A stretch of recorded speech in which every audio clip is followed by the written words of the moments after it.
رب صل بسم اللہ الرحمن الرحیم۔ سورہ نساء کا رکوع نمبر 19 اور 5ویں پارے کا رکوع نمبر 16 چل رہا تھا۔ اس رکوع کا لفظی ترجمہ مختصر گرامر کے ساتھ کمپلیٹ ہو چکا تھا۔ اس رکوع کی تفسیر چل رہی تھی اور ہم یہاں تک پہنچے تھے وَالصُّلْحُ خَيْرٌ وَأُحْضِرَتِ الْأَنفُسُ الشُّحَّ۔ یہاں سے اس آیت کے حصے کی آج انشاءاللہ میں تفسیر پیش کروں گا۔ پیچھے جو آیت چل رہی تھی ان آیتوں کا چونکہ اس سے ربط ہے، اس لیے میں ان آیتوں کا تھوڑا سا خلاصہ بیان کر دوں۔ پیچھے مضمون یہ چل رہا تھا کہ اگر کوئی عورت اپنے شوہر سے اس کو خوف ہے نشوز کا معنی حق تلفی کر رہا ہے، شوہر اس کے واجب حقوق ادا نہیں کر رہا، او اعراضاً یا اسے اگنور کر رہا ہے، نظر انداز کر رہا ہے، بیوی کو توجہ نہیں دے رہا اس کی طرف، فلا جناح علیہما ان یصلحا بینہما صلحا، تو میاں بیوی پر کوئی گناہ نہیں ہے کہ وہ صلح کا راستہ اختیار کر لیں، لڑائی جھگڑوں سے بچنے کے لیے ایک درمیان کا راستہ اختیار کر لیں، یعنی عورت اپنے کچھ حقوق سے دستبردار ہو جائے، اس کے بدلے میں کچھ دوسرے حقوق مرد سے لے لے، مرد اپنے حقوق سے دستبردار ہو جائے، اس کے بدلے میں کچھ دوسرے حقوق عورت سے لے لے، یعنی روز روز لڑائی جھگڑا اور ایک دوسرے کا سر پیٹنے سے بہتر ہے کہ کمپرومائز کر لو تاکہ طلاق تک نوبت نہ آئے۔ یہ اس صورت میں ہے کہ جب عورت طلاق نہ چاہتی ہو، لیکن اگر عورت چاہتی ہے ایسے مرد سے طلاق چاہیے مجھے اور کہیں اور نکاح کرنا ہے، پھر بہرحال مرد پر واجب ہے کہ وہ اس عورت کو ڈیورس دے، طلاق دے۔ تو اس کے بارے میں اللہ نے کیا فرمایا، اس کی میں تفصیل پچھلے ایپیسوڈ میں ڈیٹیل سے بیان کر چکا ہوں اس آیت کی۔ آگے اللہ نے فرمایا وَالصُّلْحُ خَيْرٌ، صلح میں بہتری ہے۔ کس بات سے بہتری؟ علیحدگی سے، یعنی طلاق سے بہتر کیا راستہ ہے؟ صلح کا، کیونکہ جب بھی حق تلفی ہوتی ہے چاہے عورت کی طرف سے ہو یا مرد کی طرف سے ہو، تو ایک وقت تک تو صلح کی کوششیں ہوتی ہیں، یعنی اصلاح کی کوششیں ہوتی ہیں، جب وہ کوششیں ناکام ہو جائیں تو پھر ڈیورس کی طرف جاتے ہیں۔ تو اللہ نے فرمایا ڈیورس کی طرف جانے سے بہتر ہے کہ کچھ حقوق سے دستبرداری اختیار کر کے ان کا رشتہ آپس میں برقرار رکھو۔ اور اس کی تفصیل میں دوبارہ تھوڑی سی ہلکی سی ریپیٹ کر دیتا ہوں۔ مثال کے مرد کے پاس ٹائم نہیں ہے، اب عورت کو شکایت ہے ٹائم نہیں دے رہا، تو مرد کیا، بھائی میں ٹائم نہیں دوں گا، اس کے بدلے میں تمہیں تھوڑا خرچہ بڑھا دوں گا، یا خرچہ نہیں ہے تو وہ کہے بھائی اس کے بدلے میں ٹائم بڑھا دوں گا، یا مرد کہے بھائی میں تمہیں رکھنا نہیں چاہتا، میں تمہیں طلاق دینا چاہتا ہوں، وجہ اس کی ہے کہ میری آمدن کم ہے، مجھ سے جو ہے نا وہ حقوق نہیں ادا ہو رہے، تو عورت کہے بھائی طلاق نہ دو، آدھا گھر کا خرچہ میں اٹھا لوں گی۔ تو یہ نارملی تو یہ ٹھیک نہیں ہے، لیکن اس کنڈیشن میں کہ طلاق تک جہاں نوبت پہنچ رہی ہو تو وہاں یہ طلاق سے بچنے کے لیے یہ درمیانی راستہ یہ بہتر راستہ ہے۔ وَأُحْضِرَتِ الْأَنفُسُ الشُّحَّ، اللہ فرماتے ہیں نفسوں میں اللہ نے ذمہ داریوں سے بچنے کی محبت ڈال دی ہے۔ کیا مطلب؟ صلح کا راستہ اس لیے بھی بہتر ہے کہ یہ ایسا راستہ ہے جو پائیدار ہوگا، کیونکہ اس میں جب کسی شوہر کچھ حقوق سے دستبردار ہو جائے گا نا تو اس پہ ذمہ داریوں کا بوجھ ہلکا ہوگا، تو مرد کی طبیعت بھی جائے گی کہ یار میں اس پیشکش کو ایکسیپٹ کر لوں اور طلاق سے میں بچ جاؤں، کیونکہ آپ اس پہ یا تو نان نفقہ کم کر رہے ہو یا ٹائم کی پابندی کم کر رہے ہو، تو ان چیزوں میں ذمہ داریاں کم ہو رہی ہیں۔ تو اللہ فرماتے ہیں ہم نے ہر شخص کے دل میں جو ہے نا شح ڈالا ہوا ہے، اپنی طبیعت میں بخل ڈالا ہوا ہے کہ وہ نہیں چاہتا کہ میں لوگوں کی ذمہ داریاں اٹھاؤں، تو یہ پائیدار طریقہ ہوگا میاں بیوی کے رشتے کو جوڑنے کا۔ اسی طرح عورت کو بھی اگر کچھ ذمہ داریوں سے دستبردار کر دیا جائے، مثال کے طور پر مرد نہیں چاہتا عورت کو طلاق دینا، لیکن وہ عورت کے پورے حقوق بھی ادا نہیں کر رہا، تو ایسے موقع پہ عورت بعض دفعہ طلاق کا مطالبہ کرتی ہے کہ میرے آپ حقوق ادا نہیں کر رہے ہیں، مجھے طلاق دو۔ تو اس میں عورت کو بھی یہ ترغیب ہے کہ بھائی اگر جو شوہر تمہیں حقوق ادا نہیں کر رہا نا، تو یہ شوہر کسی بھی وجہ سے ادا نہیں کر رہا، تو اس کے بدلے میں تم ایسا کرو کہ یہ والے کے بجائے کوئی دوسرے حقوق لے لو اس سے، یا کچھ آزادی لے لو تم اس سے۔ مثال کے طور پر عورت پابند ہوتی ہے کہ وہ شوہر کی مرضی کے بغیر گھر کی چار دیواری سے نہیں نکل سکتی، اسے اپنے ابا اماں کے یہاں کہیں بھی جانے کے لیے شوہر سے پرمیشن لینا ضروری ہے، تو عورت کہے ٹھیک ہے بھائی آپ کے کو میں یہ حقوق تو معاف کرتی ہوں، لیکن میرے بھی کچھ حقوق، میرے اوپر بھی کچھ آپ کے حقوق ہیں، آپ وہ بھی معاف کریں۔ تو یہ کمپرومائز کا راستہ ہے جو اللہ نے اختیار کرنے کا حکم دیا۔ تو اللہ فرماتے ہیں یہ طریقہ زیادہ پائیدار ہوگا، کیونکہ انسان کی نیچر کچھ اسی طرح کی ہے کہ وہ ایک دوسرے کی ذمہ داریاں اٹھانے کے لیے تیار نہیں ہوتا۔ احضرت الانفس الشح، کہ ہم نے انسان کی طبیعت میں کچھ بخل رکھا ہے، ذمہ داریوں سے بچنا رکھا ہے، تو جب یہ مرد پہ کچھ ذمہ داریاں ہلکی ہوں گی یا عورت پہ کچھ ذمہ داریاں کم ہوں گی تو اس لالچ میں وہ ایک دوسرے سے طلاق کا مطالبہ ترک کر دیں گے، تو یہ اس کا ایک فائدہ ہوگا۔ لیکن اللہ مردوں سے خطاب کر رہے ہیں کہ یہ ہم نے ایک طلاق سے بچنے کا بحالت مجبوری ایک طریقہ بتایا ہے. یہ کوئی فضیلت والا عمل نہیں ہے کہ یہاں تک معاملہ پہنچے کہ دونوں حقوق سے دستبردار ہو رہے ہوں. اصل یہی ہے جو اللہ اگلی آیت میں بیان کر رہا ہے کہ مردوں سے خطاب کیا وَإِن تُحْسِنُوا، کیونکہ پہلے مرد ہی کا ذکر تھا نا کہ عورت کو اپنے شوہر کے بارے میں ڈر ہے کہ وہ ظلم یعنی حقوق ادا نہیں کرتا یا اعراض کرتا ہے. تو اب یہاں خطاب بھی مرد کے بارے میں کہ وَإِن تُحْسِنُوا، کہ اگر تم اچھا سلوک کرو گے بیوی کے ساتھ، وَتَتَّقُوا، اور حق تلفی سے بچو گے، فَإِنَّ اللَّهَ كَانَ بِمَا تَعْمَلُونَ خَبِيرًا، تو اللہ تمہارے اعمال سے باخبر ہے، یعنی تمہیں اس کا اجر دے گا. تو بہتر یہی ہے کہ یہاں تک نوبت نہ آئے. یہ جو قرآن نے حکم دیا کہ درمیان کا راستہ اختیار کیا جائے، یہ بھی ایک بہت عالی شان حکم ہے.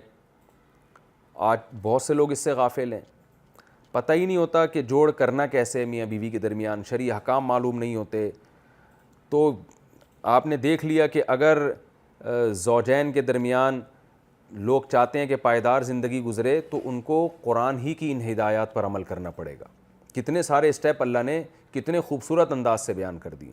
شروع میں بیان کیا ایک دوسرے کو برداشت کرو، پھر بیان کیا نہیں ہو رہا تو جرگہ ہو، دونوں کے خاندان بیٹھیں، پھر بیان کیا کہ بھائی پھر بھی نہیں چل رہی زندگی تو سارے حقوق لینے کے بجائے طلاق سے بہتر ہے کہ کچھ حقوق چھوڑ دو، کمپرومائز کا راستہ اختیار کرو.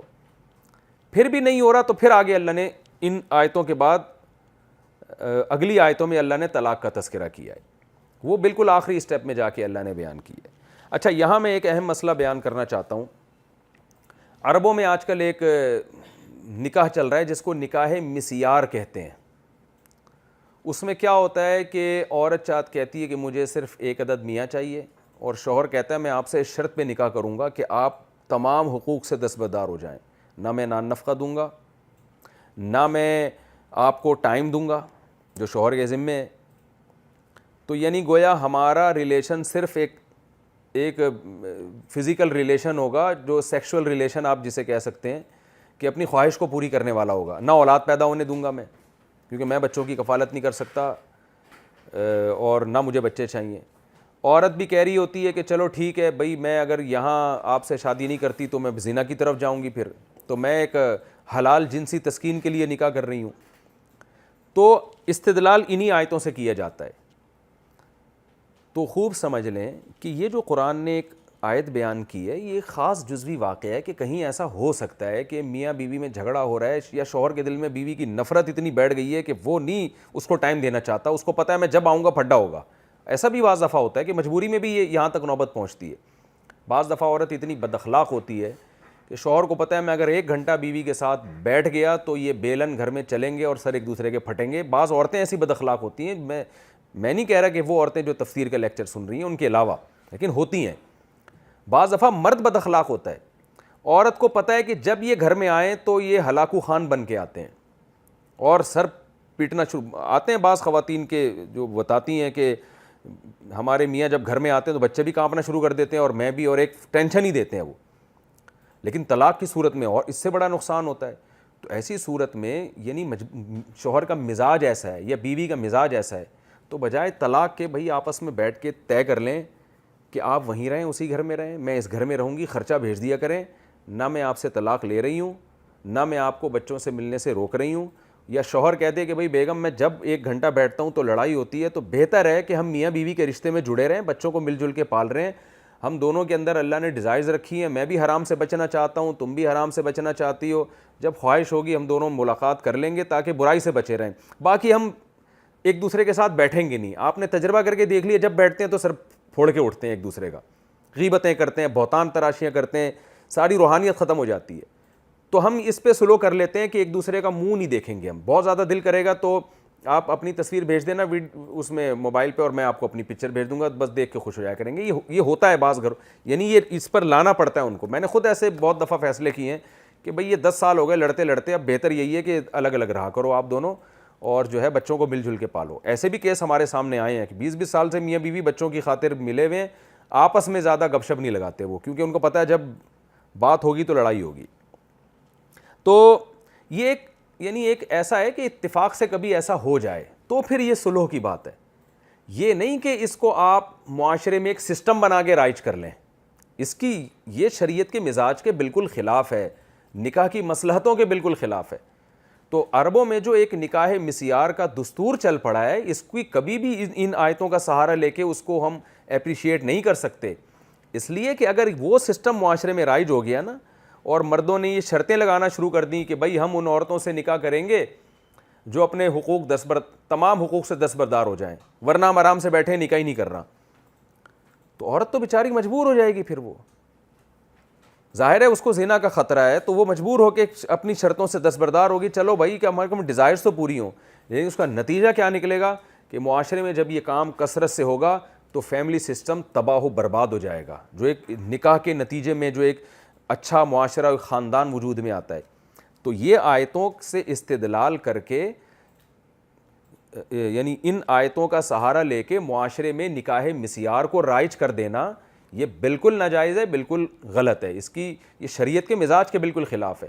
ان آیتوں کا سہارا آپ وہاں لے سکتے ہیں جہاں جزوی طور پر کسی کو ضرورت ہو، جیسے واقعی بعض دفعہ کسی مرد کو ضرورت ہوتی ہے۔ اس کی مثال ایسے ہے جیسے ایک مرد دوسری شادی کرنا چاہتا ہے، اس کے پاس وسائل ہی نہیں ہیں، لیکن اس کے لیے ایک بیوی کافی نہیں ہو رہی۔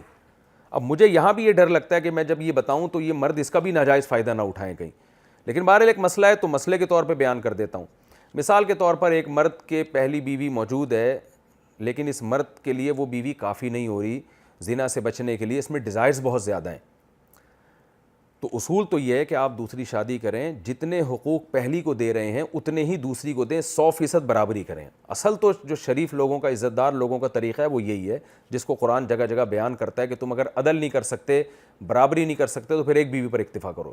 لیکن بعض دفعہ ایسا ہوتا ہے کہ مرد کو پتہ ہے کہ میری بیوی میں کوئی بیماری پیدا ہو گئی ہے، یا اس سے اولاد نہیں ہو رہی ہے، یا یہ کہ مجھے زنا کا خطرہ ہے، ایک میرے لیے کافی نہیں ہو رہی ہے، اب میں نے دوسری کرنی ہے لیکن میرے پاس وسائل بالکل بھی نہیں ہے، تو وسائل نہیں ہے، میں اگر دوسری کروں گا تو میں برابری بالکل بھی نہیں کر سکتا، میں جو خرچہ اس کو دے رہا ہوں وہ دوسری کو نہیں دے سکتا، یا جو ٹائم اس کو دے رہا ہوں وہ دوسری کو نہیں دے سکتا۔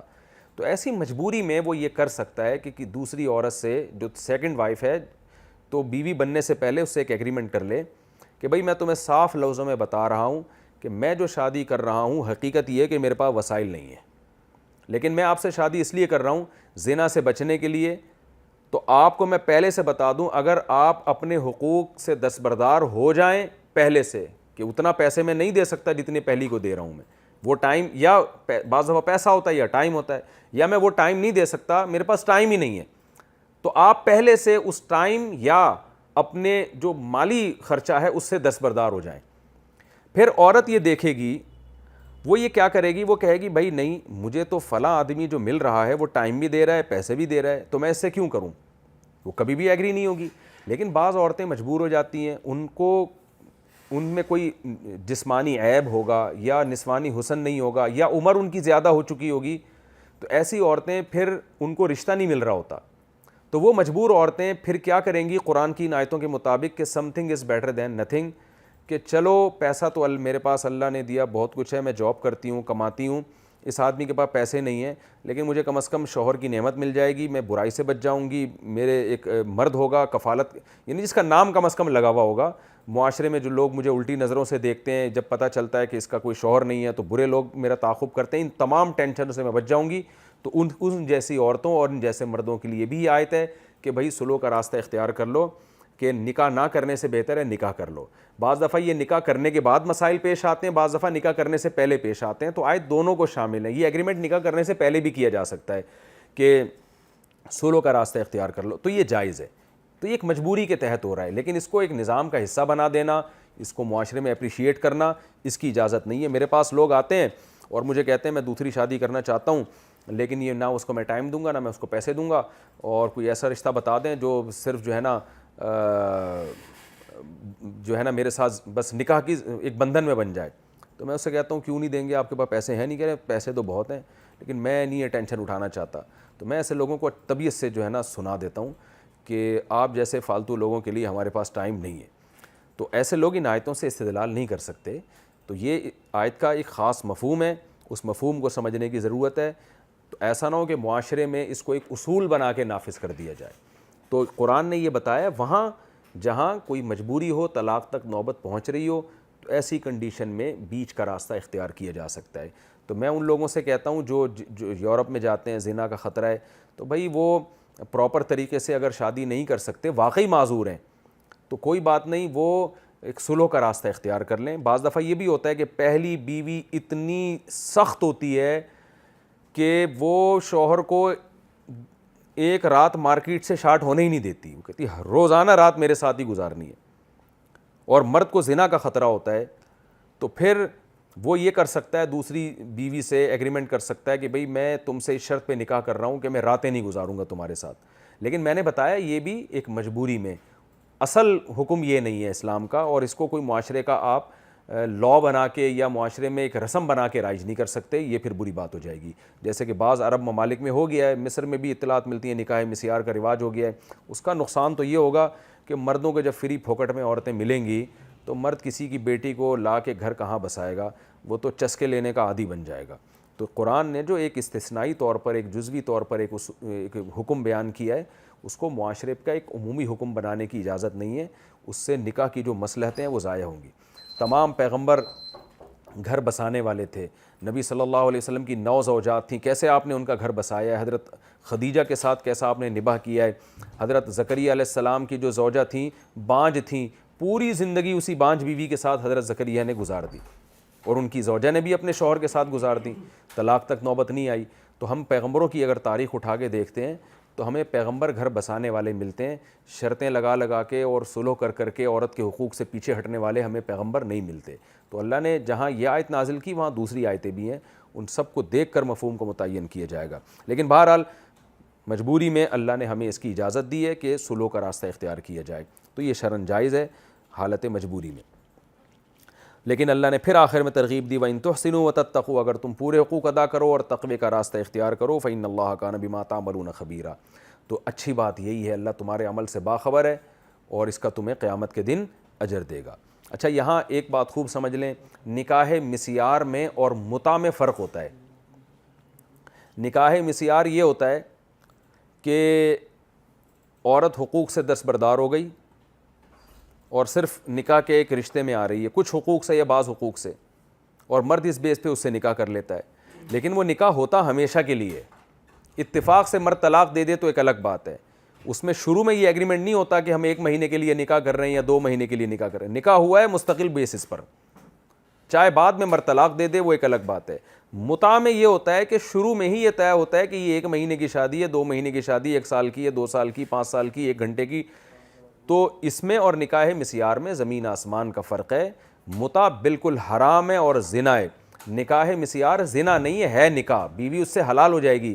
ہاں ہم یہ ضرور کہہ رہے ہیں کہ یہ معاشرے میں ایک لا بنا کے اور ایک رواج بنا کے اس کو شامل کرنا جائز نہیں ہے بہرحال وہ نکاح، اس میں زنا کا گناہ نہیں ملے گا، متع تو خالصتاً زنا ہے، اس میں اور زنا میں کوئی فرق نہیں ہے۔ تو لوگ نکاح مسیار کو اور متع کو مکس کر دیتے ہیں۔ ایک بات تو یہ، ایک اہم بات اور بھی اس سے بارے میں، پھر میں اگلی آیت کی طرف چلتا ہوں، کہ یہ بھی خوب اچھی طرح سمجھ لیں کہ عورت جب اپنے حقوق سے دستبردار ہوگی طلاق سے بچنے کے لیے، اور وہ یہ کہہ دے گی کہ ٹھیک ہے جی آپ خرچہ کم کر دیں، میں آدھا خرچہ معاف کرتی ہوں لیکن پلیز طلاق نہ دیں، یا آپ مجھے باریاں نہ دیں، میں اپنی باریاں معاف کرتی ہوں لیکن طلاق نہ دیں، تو جب حقوق سے دستبردار ہوگی تو خوب سمجھ لیں یہ دستبرداری موت تک اس پر لازم نہیں ہوگی، اس کو ہر وقت یہ اختیار ہے کہ اس ایگریمنٹ کو توڑ کے دوبارہ سے حقوق کا مطالبہ کرنا شروع کر دے۔ یعنی یہ کوئی لازمی حکم نہیں ہے، نہ تو یہ نکاح مسیار میں لازم ہے نہ نکاح کے بعد لازم ہے۔ مثال کے طور پر کسی عورت سے آپ کا اس شرط پہ نکاح ہوا کہ بھئی تمہارا نان نفقہ 1 لاکھ بنتا ہے، میں 10-20 ہزار سے زیادہ نہیں دوں گا، یا میں سرے سے نان نفقہ دوں گا ہی نہیں، میں بس تم ویسے میری بیوی فری میں بننا ہے تو بن جاؤ، یہ ایگریمنٹ ہو گیا، وہ بیوی بن گئی آپ کی، تو اب کوئی قیامت تک یہ لازم نہیں ہوگا، اس کو عورت کو ہر وقت اختیار ہے وہ کہ میرا جو ایگریمنٹ ہوا تھا میں کینسل کرتی ہوں، مجھے میرے حقوق چاہیے، تو یہ عورت کو ہر وقت اختیار ہے۔ پھر مرد پھر یہ سوچے کہ میں حقوق دے سکتا ہوں کہ نہیں دے سکتا، دے سکتا ہے تو دینا واجب ہوگا، نہیں دینا چاہتا تو پھر عورت کو یہ حق ہے کہ وہ طلاق کا مطالبہ کرے، بھائی تم تو میرے حقوق نہیں دے رہے تو مجھے فارغ کرو، میں کہیں اور شادی کروں، تو پھر مرد کو ایسی صورت میں اس کو طلاق دینا واجب ہو جائے گا۔ یعنی یہ ایگریمنٹ قیامت تک لازم نہیں ہوتا، بلکہ ہر وقت ہر فریق کو اختیار ہوتا ہے کہ جب چاہے یہ ایگریمنٹ توڑ دے۔ سوال پیدا ہوتا ہے اسلام میں معاہدہ توڑنا تو بہت گناہ ہے، بالکل معاہدہ توڑنا گناہ ہے، لیکن یہاں یہ جو معاہدہ ہے نا اس کی حیثیت خوب اچھی طرح سمجھیں۔ اس کی حیثیت یہ ہے کہ جو حق ابھی واجب نہیں ہوا عورت وہ پہلے سے معاف کر رہی ہے۔ مثال کے طور پر عورت کہتی ہے میں زندگی بھر آپ سے نان نفقہ لوں گی نہیں، تو آپ مجھے بتاؤ ابھی نان نفقہ شوہر پہ واجب ہوا ہے؟ ظاہر ہے نہیں ہوا۔ واجب جب ہوگا جب عورت کو نان نفقے کی ضرورت ہوگی، وہ فیوچر میں واجب ہوگا۔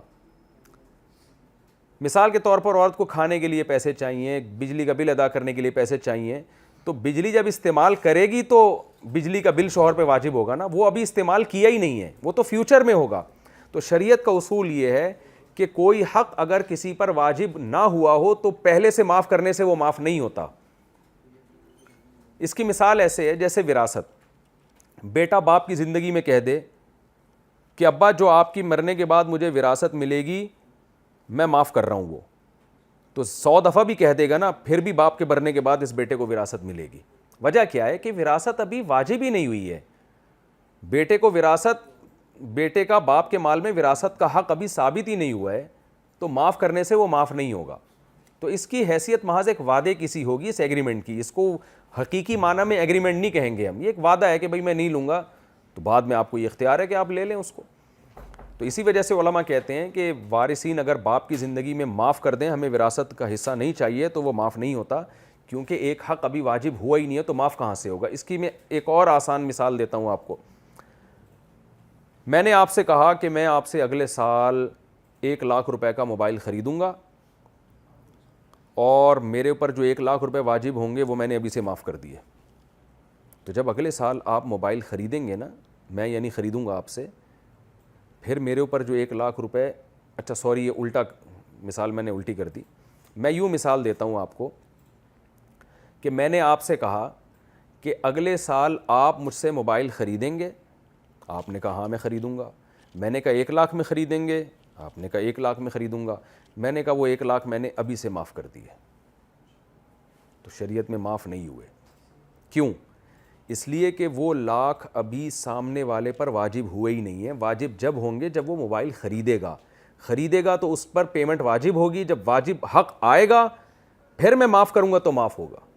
ابھی حق واجب ہی نہیں ہوا ہے تو شروع کی معافی محض ایک اس کی اخلاقی حیثیت تو ہوتی ہے، قانونی اور شرعی حیثیت نہیں ہوتی اس کی۔ تو ان مثالوں سے خوب اچھی طرح یہ بات سمجھ لینی چاہیے کہ جو حق واجب ابھی ہوا ہی نہیں ہے تو پہلے سے معاف کرنے سے وہ معاف ہوتا نہیں ہے، اس کا معافی کا ایک محض ایک اخلاقی ذمہ داری ہوتی ہے وہ، اور اس سے زیادہ اس کی کوئی حیثیت نہیں ہوتی۔ تو خوب یہاں اسی وجہ سے سمجھ لیں کہ اس آیت کی بیس پر یہ جو میں نے ابھی پڑھی ہے کہ میاں بیوی صلح کر لیں، عورت کچھ حقوق سے دستبردار ہو جائے، تو یہ جب عورت حقوق سے دستبردار ہوگی تو یہ اخلاقی طور پہ دونوں پہ ہے کہ وہ حقوق نہ مانگیں تاکہ لڑائی جھگڑا ختم ہو، لیکن حق ابھی شوہر پہ فیوچر میں واجب ہوگا، تو پہلے سے معاف کرنے سے وہ حقیقت میں معاف ہوتا نہیں ہے۔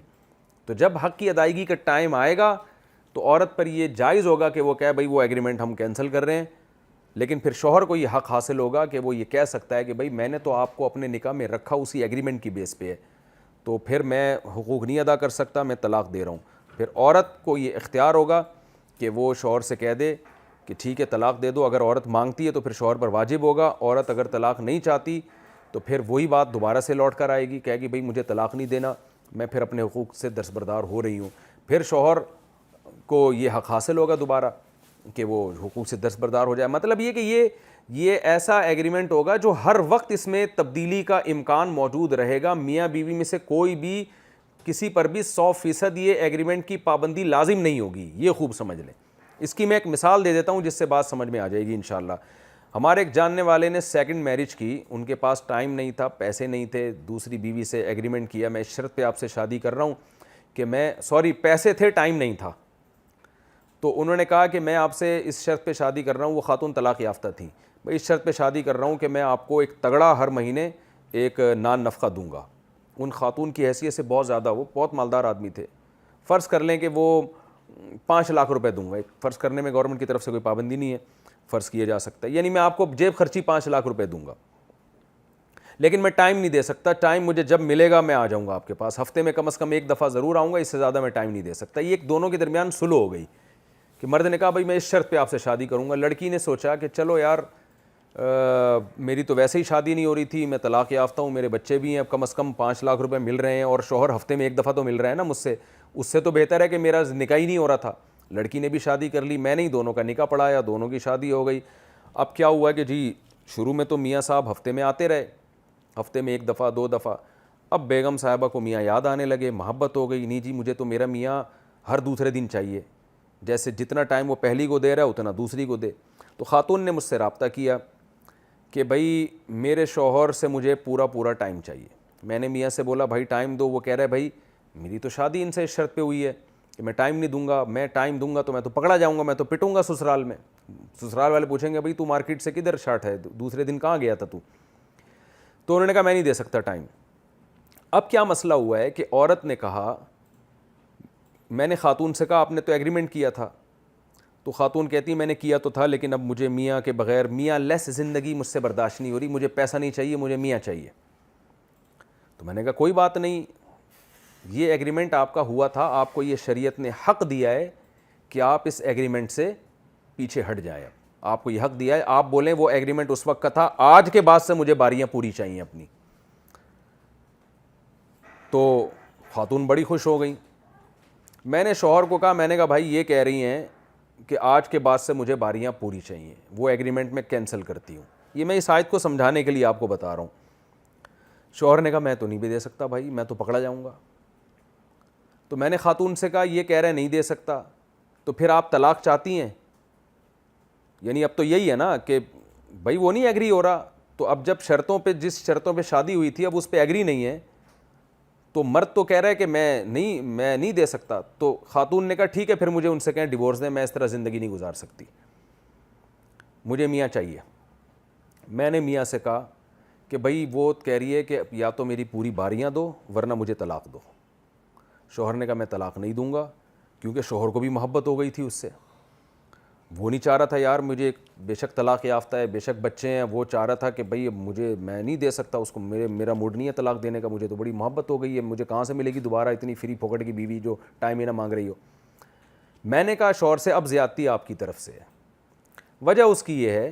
اچھا شوہر کہنے لگا اس نے ایگریمنٹ کیا تھا, یہ تو ایگریمنٹ سے مکر گئی ہے. میں نے کہا بھائی شریعت نے اس کو اختیار دیا ہے کہ وہ ایگریمنٹ سے, یعنی کیونکہ فیوچر میں جو, یعنی وہ اب تک جو ہو گیا وہ تو ٹھیک ہے, اس میں تو وہ مطالبہ نہیں کر سکتی, لیکن آج کے بعد سے اس کو یہ حق حاصل ہے کہ اب آپ اس کو پورا ٹائم دیں, پوری باریاں دیں, اولاد چاہتی ہے تو اولاد بھی دیں اس کو, یہ اولاد نہیں روک سکتے آپ. ادروائز وہ طلاق مانگ رہی ہے تو آپ کو طلاق دینی پڑے گی. شوہر اس پہ ایگری نہیں ہو رہا تھا کہ میں طلاق نہیں دے سکتا. اب آپ خوب اچھی طرح اس مسئلے کو سمجھیں. ایسے موقع پہ شریعت کہتی ہے کہ بھائی جب عورت طلاق مانگ رہی ہے تو اس کو آپ کو ڈیورس دینا پڑے گا, ورنہ پھر آپ اس کو پورا ٹائم دیں. اب یہاں مرد یہ غلطی کرتے ہیں, وہ پھر پیڑے کھانے کے موڈ میں ہوتے ہیں کہ ہم بیوی کو رکھیں گے بھی اور اس کے حقوق بھی ادا نہیں کریں گے. یہاں ایسے موقع پہ پھر مرد پہ واجب ہوگا کہ اب آپ کو اس کو پراپر طریقے سے ٹائم دینا پڑے گا. تو میں نے اس خاتون سے کہا کہ بھئی اگر یہ اب اس پر واجب ہے کہ یا تو آپ کو ڈیورس دے, لیکن مرد پھنس گیا تھا, وہ اس کو محبت ہو گئی تھی, وہ ڈیورس نہیں دینا چاہتا تھا, تو ایسے موقع پہ پھر مرد پہ واجب ہوگا کہ وہ اب اس کو پراپر ٹائم بھی دے اور جو اس کے بیسک حقوق ہیں جتنے پہلی بیوی کے وہ بھی دے, اور نسل بھی پھر روکنے کی اس کو اجازت نہیں ہوگی. اگر عورت کو اولاد چاہیے تو اولاد بھی مرد پھر روک نہیں سکتا. تو یہ میں اس لیے بیان کر رہا ہوں کہ بعض دفعہ مرد وہ نکاح مسیار وغیرہ کر کے نا وہ سمجھتا ہے کہ قیامت تک کے لیے میرے مزے ہو گئے ہیں اور اب فری پھوکٹ میں مجھے جو ہے وہ میں بیوی رکھوں گا. تو ایسا نہیں ہے, اس میں عورت کو ہر وقت اختیار ہے کہ وہ اپنے ان جو اس نے باتیں کی تھی وہ ایگریمنٹ کو چینج بھی کر سکتی ہے بعد میں. تو یہ آیت ہے جس کی میں نے آپ کے سامنے تفسیر پیش کی, کوشش کی ہے کہ اس کے تمام پہلو آپ کے سامنے آ جائیں اور یہ خوب اچھی طرح سے مسئلہ سمجھ میں آ جائے. آگے اللہ تعالیٰ کا ارشاد ہے وَلَن تَسْتَطِيعُوا أَن تَعْدِلُوا بَيْنَ النِّسَاءِ, کہ تم ہرگز اس کی طاقت نہیں رکھتے کہ بیویوں کے درمیان عدل کرو اگرچہ تمہارے اندر اس کی ہرس ہی کیوں نہ ہو, یعنی عدل جتنا بھی چاہتے ہو پھر بھی نہیں کر سکتے. فَلَا تَمِيلُوا كُلَّ الْمَيْلِ, بس ایسا مت کرو کہ ایک طرف مکمل مائل ہو جاؤ. فَتَذَرُوهَا كَالْمُعَلَّقَةِ, اور دوسری کو لٹکا کے چھوڑ دو. کیا مطلب اس آیت کا؟ اس آیت کی 2 تفسیریں کی گئی ہیں, کیونکہ قرآن میں اللہ نے کیا فرمایا کہ وَإِن تُحْسِنُوا وَتَتَّقُوا, کہ پراپر پورے حقوق ادا کرو, حق تلفی سے بچو. تو ظاہر ہے اگر کسی کی 2 بیویاں ہوں تو جتنا ٹائم اس کو دے رہا ہے اتنا ہی دوسری کو بھی دینا پڑے گا, جتنا نان نفقہ اس کو دے رہا ہے دوسری کو بھی دینا پڑے گا. تو اصل حکم تو یہی ہے, صلح کا راستہ تو ایک مجبوری کا راستہ تھا طلاق سے بچنے کا. پراپر جو حکم ہے وہ یہ کہ دونوں کے حقوق برابر آپ نے ادا کرنے ہیں. جب بیوی, خاص طور پہ جب بیوی مطالبہ بھی کر رہی ہو, تو سلو تو اس وقت ہوگی نا جب بیوی اپنے مطالبے سے پیچھے ہٹ جائے. اگر وہ پیچھے نہیں ہٹتی تو پھر تو دونوں کے برابر حقوق دینے پڑیں گے آپ کو. اب اس میں یہ ٹینشن ہوتی تھی کہ دو قسم کی پریشانیاں سامنے آئیں. ایک یہ کہ مرد 2 یا 4 بیویاں رکھتا تھا لیکن محبت ایک سے زیادہ ہوتی ہے. جیسے ہمارے نبی صلی اللہ علیہ وسلم نے 9 زوجات رکھی ہیں, مگر جتنی محبت آپ کو امی عائشہ رضی اللہ تعالیٰ عنہ سے تھی اتنی کسی اور زوجہ سے نہیں تھی. ان کی طرف بہت زیادہ دل مائل تھا آپ کا. یہ چیز انسان کے اختیار میں نہیں ہے. تو صحابہ نے جب عورتوں کے حقوق سنے, ان میں عدل کرنا ہے, برابری کرنی ہے, تو ڈر گئے بہت سارے صحابہ کہ بھئی ہمیں ایک زوجہ کی طرف زیادہ دل مائل ہے, دوسری کی طرف کم ہے. تو اللہ نے تو کہا کہ عدل نہیں کر سکتے تو 2 بیویاں رکھنے کی اجازت نہیں ہے. نبی نے فرمایا جس نے 2 میں عدل نہیں کیا قیامت کے دن آئے گا اور آدھا دھڑ اس کا فالج زدہ ہوگا. تو اس سے تو 2-3 شادیوں کا دروازہ ہی بند ہو رہا ہے. یعنی اس سے تو گویا یعنی یوں سمجھیں کہ اللہ نے 2 شادیوں کی اجازت محض ایک یعنی اجازت دی ہے لیکن عملی طور پر یہ ممکن نہیں ہے. تو اس کا قرآن نے جواب دیا کہ بھائی 100% عدل بیویوں کے درمیان تم کر نہیں سکتے. یعنی وہ والا عدل تو کر سکتے ہو جس میں ظاہری حقوق سب کو سیم دینے پڑیں, لیکن دل والا عدل کہ جتنی طبیعت ادھر مائل ہے اتنی ہی ادھر بھی ہو, یہ تمہارے بس میں نہیں ہے. کیونکہ دل پہ انسان کو کنٹرول نہیں ہوتا. ایک عورت کی عادت اچھی ہے, وہ آپ کا زیادہ خیال کرتی ہے, اور دوسری بس زبان ہے, تو ظاہر ہے دل تو اس کی طرف مائل ہوگا جو اچھے اخلاق کی ہے, جو آپ کی خدمت زیادہ کر رہی ہے, جو آپ کو سکون اور راحت زیادہ دے رہی ہے. تو دل تو انسان کے کنٹرول میں نہیں ہے, تو آپ کیسے دلی معاملے سے برابری کر سکتے ہیں؟ تو اس کا کیا پتہ چلا کہ یہاں عدل سے مراد ہے دل کا عدل کرنا. دوسری تفسیر اس آیت کی یہ کی گئی ہے کہ جس عدل کا برابری کا اللہ نے مکلف بنایا ہے کہ جتنا خرچہ وہاں دے رہے ہو اتنا وہاں دو, جتنا ٹائم وہاں گزار رہے ہو اتنا ٹائم وہاں گزارو, اس میں بھی 100% ایکوریسی ممکن نہیں ہے. تھوڑی بہت کمی بیشی اس میں یہ ہوگی تم سے. کیونکہ بعض لوگ کیا کرتے ہیں, عدل کا ایسا مفہوم بیان کرتے ہیں نا بیویوں میں عدل کا کہ اسٹاپ واچ دیکھ کے بیٹھے ہوئے ہیں کہ اتنے منٹ اتنے سیکنڈ ہو گئے اس والی بیگم کے پاس, اب وہی اسٹاپ واچ لگا کے اتنی دیر اتنی وقت. تو ایسے نارمل لائف گزر نہیں سکتی. تو اللہ نے اس میں بھی چھوٹ دی ہے کہ 100% تمہارے لیے ممکن نہیں ہے. تو جس عدل کا ہم نے تمہیں مکلف بنایا ہے اس کو فوکس کرو. کیا مطلب؟ بھئی ایسا مت کرو کہ ایک کی طرف اتنا میلان ہو کہ دوسری کو لٹکا کے چھوڑ دو. یعنی سب کو پتہ چل رہا ہو کہ یار ایسا لگتا ہے یہ اس کی سوتیلی بیوی ہے, یعنی یہ اس کی اصل بیوی ہے, اور وہ تو ویسے ہی لا کے رکھی ہوئی ہے اس نے. تو اتنا بیلنس آؤٹ نہیں ہونا چاہیے. یعنی اپنی طرف سے پوری طور پہ برابری کی تم نے کوشش کرنی ہے, لیکن 100% ایکوریسی تم میں ممکن نہیں ہے. یہ تو کسی میں بھی ممکن نہیں ہے, صرف پیغمبر ہی یہ کام کر سکتے ہیں, نارمل آدمی کے لیے بس میں نہیں ہے یہ. تو اس میں اللہ نے چھوٹ دی ہے کہ سورہ نساء کے شروع میں جو اللہ نے فرمایا تھا کہ اگر تم عدل نہیں کر سکتے تو تمہارے لیے دوسری شادی حرام ہے, اس سے یہ لگ رہا تھا کہ عملی طور پر حرام ہی ہے کیونکہ 100% تو عدل کوئی بھی نہیں کر سکتا. تو اس سے تو 2-3 شادیوں کا دروازہ بند ہو رہا ہے. تو ان آیتوں میں پتہ چل رہا ہے کہ بھئی 100% عدل ہماری مراد نہیں ہے, 100% عدل دنیا میں کوئی بھی نہیں کر سکتا. تو اتنا عدل واجب ہے کہ ظلم کے زمرے سے بچ جاؤ تم. دیکھنے میں یہ نہ لگے کہ یار وہ اس کے ساتھ معاملات کچھ اور ہیں اور اس کو بالکل لٹکا کے چھوڑا ہوا ہے. تو جتنا بیلنس کر سکتے ہو کرو, بہت زیادہ اس میں فرق کرنا اس کی تمہیں اجازت نہیں ہے. تو کیا مطلب؟ ایک رات یہاں گزارو تو دوسری رات یہاں گزارو. اب رات میں سیکنڈوں کا فرق کوئی بھی نہیں ناپ سکتا کہ 8 بجے وہاں گئے تھے تو ٹھیک 7:59 پر اس بیوی کے گھر میں جانا ہے تم نے. یہ ممکن نہیں ہے. بھائی رات یہاں گزار لی, ہاں اتنا ڈفرینٹ کہ یہاں جب باری آ رہی ہے تو جناب 10 بجے جا رہے ہیں, اور جب اس کی باری آ رہی ہے تو رات 2:30 بجے گھس رہے ہیں گھر کے اندر. یہ بہت زیادہ فرق ہو جائے گا, جو واضح فرق ہے.